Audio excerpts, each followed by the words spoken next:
अस्सलामुअलैकुम स्टूडेंट्स, मैं हूं आपकी टीचर आपकी खिदमत में हाजिर लेके क्लास फर्स्ट ईयर के चैप्टर नंबर 1 का लेक्चर नंबर 5। मुझे उम्मीद है कि आपको पिछले टॉपिक की समझ आई होगी और आपने तमाम कीज़ को जो कीबोर्ड की हैं उन्हें अच्छे तरीके से तैयार किया होगा। आज हमने डिस्कस करनी है नेक्स्ट कीज़ जो कि बुक पर मेंशन्ड है और उनकी एक्सप्लेनेशन को देखना है। तो बिना देर किए चलते हैं अपने लेक्चर की तरफ। लेकिन उससे पहले आपको एडवाइस करूंगी कि इस लेक्चर को बड़े ही ध्यान से और सब्र से आपने बड़े अच्छे तरीके से सुनना है और समझना है। तो चलिए चलते हैं। प्लीज़ अगर आपको मेरी वीडियो पसंद आए तो उसे लाइक कीजिए, मेरे चैनल को सब्सक्राइब कीजिए और वीडियो की नोटिफिकेशन के लिए बेल आइकन पर प्रेस कीजिए। पंजाब टेक्स्ट बुक बोर्ड वालों की हमारी फ़र्स्ट ईयर की ये किताब है और जो इसका फ़र्स्ट चैप्टर जो आज हम करने जा रहे हैं वो है बेसिक्स ऑफ इंफॉर्मेशन टेक्नोलॉजी।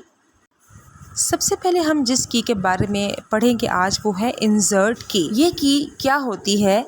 ये की इस्तेमाल होती है किसी भी टेक्स्ट के ऊपर एक नया टेक्स्ट लिखने के लिए। ये की टॉगल ऑफ की होती है, यानी कि हम इसे ऑन ऑफ कर सकते हैं। इसके अलावा यह है कि अगर हम वर्ड में कोई डॉक्यूमेंट लिख रहे हैं और अगर हमने मिस्टेकनली कोई लाइन लिख दी है, ठीक है, और हम उसको जो है चेंज करना चाहते हैं, उसकी वर्डिंग को चेंज करना चाहते हैं, तो हम इंसर्ट की के ज़रिए उस लाइन को मिटाए बिना जो है उसके ऊपर ही लिखना स्टार्ट करेंगे।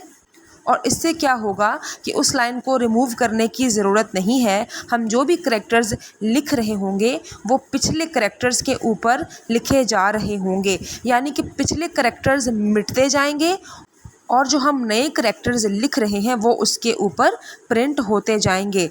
तो ये एक तरह से छोटा सा तरीका है टाइम को बचाने का कि हम बैक स्पेस की या डेल की के इस्तेमाल के बगैर किसी भी टेक्स्ट के ऊपर ओवरराइट कर सकें, यानी कि उसके ऊपर हम लिख सकें टेक्स्ट के, जबकि उसके नीचे वाला टेक्स्ट जो है वो ऑटोमेटिकली रिमूव होता जाए।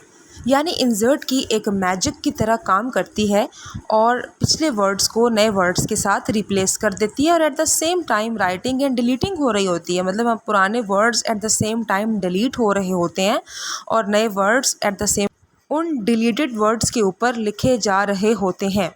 अब हम बात करते हैं डिलीट की के बारे में। हमने ऊपर बैक स्पेस की को पढ़ा और हमें ये पता चला कि बैक स्पेस की से जो लेफ़्ट साइड पे करैक्टर्स होते हैं वो रिमूव हो सकते हैं। तो डिलीट की उसके ऑपोजिट है। अगर आप बैक स्पेस की को याद रखेंगे तो आपको डिलीट की को भी याद रखना पड़ेगा, क्योंकि ये दोनों ऑपोजिट है और बहुत ही इम्पॉर्टेंट टॉपिक है, क्योंकि बोर्ड में अक्सर MCQs में या शॉर्ट क्वेश्चन आंसर की फॉर्म में इन दोनों टॉपिक्स का शामिल होना ज़रूर होता है। डिलीट की क्या करती है? बहुत ही सिंपल है। जो भी करैक्टर राइट साइड पे लिखा होता है ये उसे डिलीट करती है, ठीक है। तो बैक स्पेस की लेफ़्ट साइड पे करैक्टर को डिलीट करती है और डिलीट की जो है ये राइट साइड पे कर्सर के राइट साइड पे जो भी करैक्टर लिखा होता है उसे डिलीट करती जाती है। ये काम होता है डिलीट की का कि कर्सर जहाँ भी है अगर हम डिलीट की को प्रेस करेंगे तो लेफ़्ट साइड पे कर्सर के जो भी करैक्टर लिखा हुआ है ये उसे डिलीट करती जाएगी। न्यूमेरिक कीपैड को अगर हम इस्तेमाल करना चाहें तो हम उसे ऑन रख सकते हैं और हम उस पर 1 2 3 4 5 6 7 इन कीज़ को इस्तेमाल कर सकते हैं। और न्यूमेरिक कीपैड के ऊपर जो एडिशनल कीज़ बनी हुई हैं जैसे एरो की कीज़ या इंसर्ट या डिलीट, इनके लिए जो है कीबोर्ड के ऊपर एडिशनल कीज़ मौजूद हैं, यानी कि कीबोर्ड के ऊपर इनके डुप्लीकेट जो है मौजूद हैं, डुप्लीकेट कीज़ मौजूद हैं। तो हम इन कीज़ को यहाँ से भी इस्तेमाल कर सकते हैं, जैसे डिलीट की, इंसर्ट की, पेज अप या पेज डाउन, इस तरह की कीज़, या फिर एरो कीज़ का भी। ये टोटली डिपेंड करता है हमारी चॉइस पे, हमारी सिलेक्शन पे। तो मुझे उम्मीद है कि यहाँ तक आपको जितनी भी कीज़ मैंने समझाई हैं इनका इस्तेमाल आ चुका होगा या इनके बारे में इतनी डिटेल आपको नॉलेज मिल चुकी होगी कि ये कीज़ कीबोर्ड के ऊपर क्या काम करने के लिए इस्तेमाल होती हैं और इनकी क्या फंक्शनैलिटी है। अगर आप चाहें तो अपने घर में जो आपके कंप्यूटर या लैपटॉप मौजूद है उस पे इनकी प्रैक्टिस भी कर सकते हैं। जितनी आप प्रैक्टिस करेंगे उतना आपको अच्छे तरीके से इनके बारे में पता चलेगा मज़ीद। और इसके अलावा ये है कि क्या पता कोई चीज़ आपको ऐसी पता चले जो कि आपके इल्म में ना हो और आपके जो है नॉलेज में इजाफ़ा हो उससे। और इस तरीके से आपने तैयारी करनी है, प्रैक्टिस करनी है, ताकि आपको इन कीज़ की ना सिर्फ डेफिनेशन पता हो बल्कि इनकी फ़ंक्शनैलिटी के बारे में भी आपको मुकम्मल कमांड हासिल हो। आपको पता हो कि कौन सी की क्या फ़ंक्शन परफॉर्म करती है। तो चले चलते हैं अब आगे नेक्स्ट कीज़ को एक्सप्लोर करते हैं और अब देखते हैं कि इन कीज़ की क्या फ़ंक्शनैलिटी है। अब बात करते हैं प्रिंट स्क्रीन के बारे में। ये जो की है कीबोर्ड की, ये वो काम करती है जो हम अपने मोबाइल या अपने जो है किसी भी लैपटॉप के अंदर किसी भी स्क्रीन की तस्वीर का लेने के लिए करते हैं। मोबाइल में से कहा जाता है स्क्रीनशॉट, ठीक है। और जब हम कंप्यूटर पे काम कर रहे हैं या लैपटॉप में काम कर रहे हैं और अगर हम किसी भी स्पेसिफ़िक पेज का या स्पेसिफ़िक इंफॉर्मेशन का जो कि स्क्रीन पर आ रही है, अगर हम उसकी तस्वीर लेना चाहते हैं, ठीक है, और हम बहुत जल्दी में हैं या वो तस्वीर लेना बहुत ज़रूरी है ताकि हमारे पास उसका रिकॉर्ड रह सके, तो हम प्रिंट स्क्रीन के बटन को जब की से प्रेस करते हैं, ठीक है, तो उससे क्या होता है कि हमारे जो डेस्कटॉप है उसके ऊपर जो भी इमेज है, जो कुछ भी खुला हुआ है, उसकी एक पिक्चर, उसका एक स्क्रीनशॉट जो है वो ले लिया जाता है। फिर हम उसे ओपन कर सकते हैं पेंट में या जो है उसके अलावा एमएस वर्ड में, और उसे ओपन करके हम उसकी पिक्चर को सेव कर सकते हैं ताकि बाद में वो हमारे काम आ सके। तो करना आपने क्या है कि डेस्कटॉप के ऊपर जिस भी विंडो का या जिस भी तस्वीर का आप स्क्रीनशॉट लेना चाहते हैं, आपने सिर्फ कीबोर्ड से प्रिंट स्क्रीन के बटन को प्रेस करना है और उस विंडो का या पिक्चर का स्क्रीनशॉट ले लिया जाएगा। फिर आप ओपन करें पेंट, पेंट का जो सॉफ्टवेयर है उसे ओपन करें और उसके अंदर कंट्रोल वी प्रेस करें, तो वो पिक्चर जिसका आपने स्क्रीनशॉट लिया है वो पेंट में खुल जाएगी। फिर आप उसे सेव कर सकते हैं और अगर आप उसे कॉप करना चाहें तो पेंट में ऑप्शन मौजूद होता है, आप उसे मज़ीद उसके किसी भी अहम हिस्से को जो है उसमें एडिटिंग करके उसे काट के आप उसे सेव कर सकते हैं अपने कंप्यूटर में कहीं भी। अब बात करते हैं स्क्रॉल लॉक की के बारे में।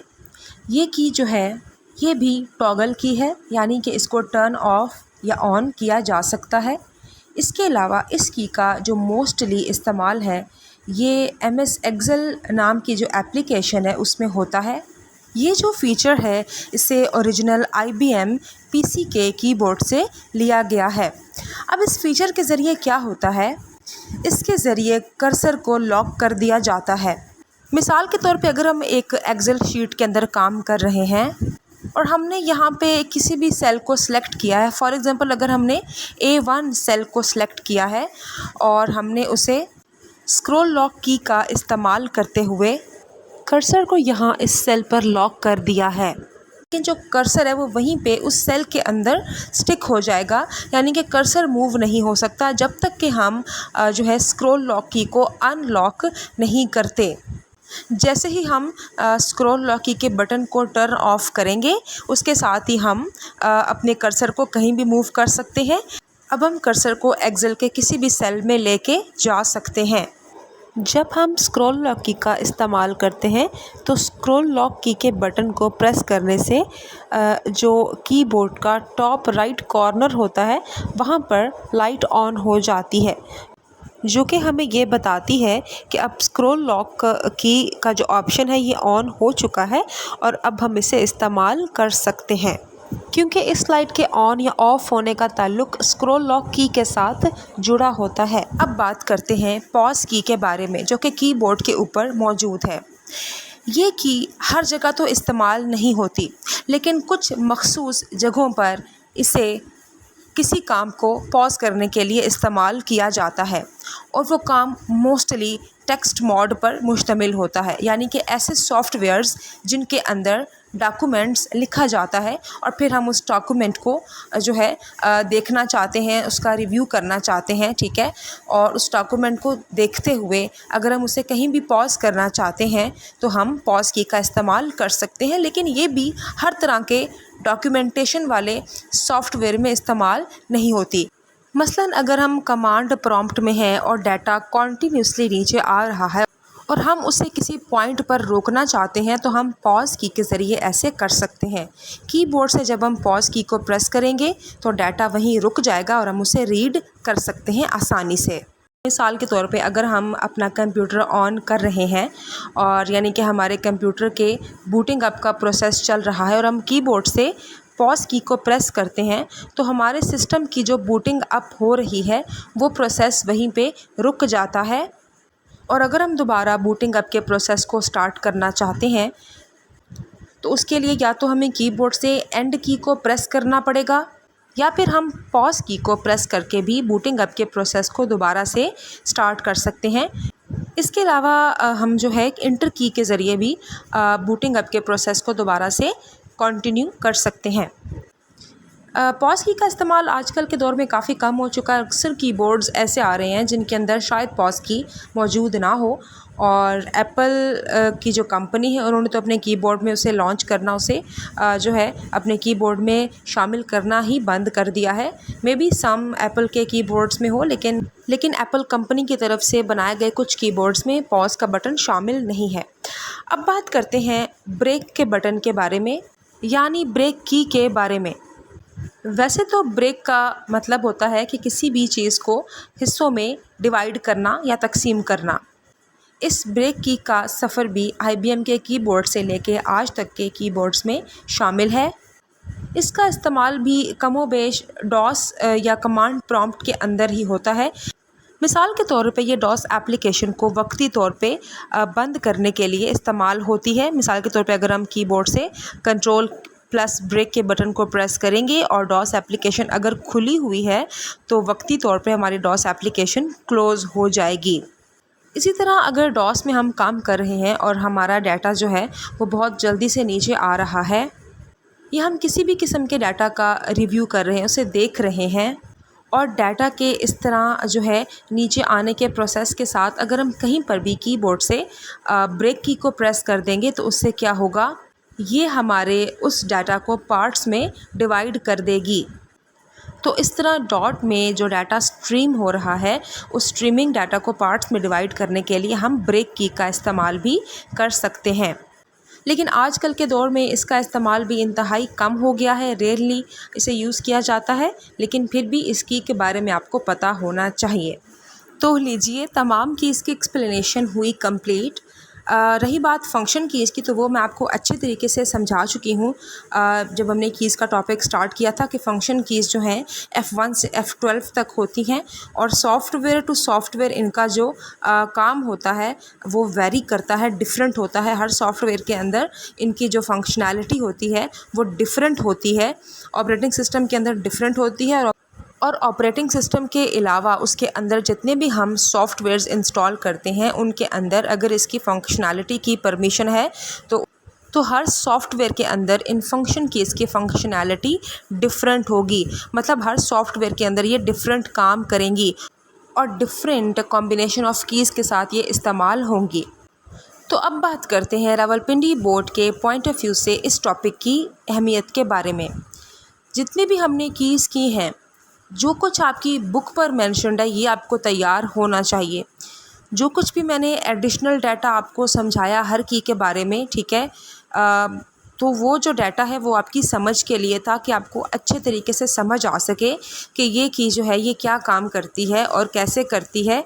और मैंने पूरी कोशिश की कि मैं अपने इस टॉपिक के साथ इंसाफ कर सकूं और आपको अच्छे तरीके से समझा सकूं। अब यह है कि आपने इस टॉपिक को तैयार कैसे करना है। आपने इस टॉपिक को तैयार करना है MCQs के लिहाज से या शॉर्ट क्वेश्चन आंसर के लिहाज से।